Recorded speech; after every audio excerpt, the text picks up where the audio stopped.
How to log into Wells Fargo bank account. What is up, everyone? This video is going to be about how you can easily log into Wells Fargo account.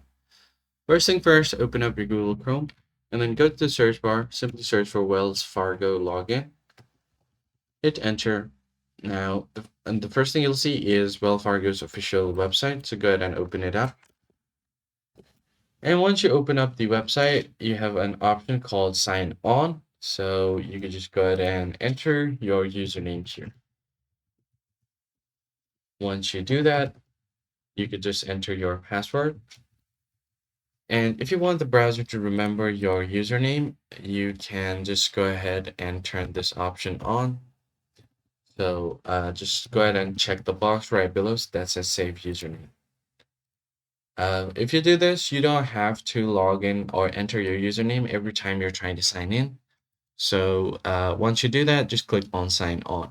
And if you forgot your username or password, you can click here and it will help you recover your username or password. So if you have your account number or username, click here, click on continue, and then they will help you recover it. So once all of your login credentials are correct, you should be able to log into your account. And that's pretty much it. If you found this tutorial helpful, don't forget to leave a like down below and subscribe. I'll see you guys on the next one.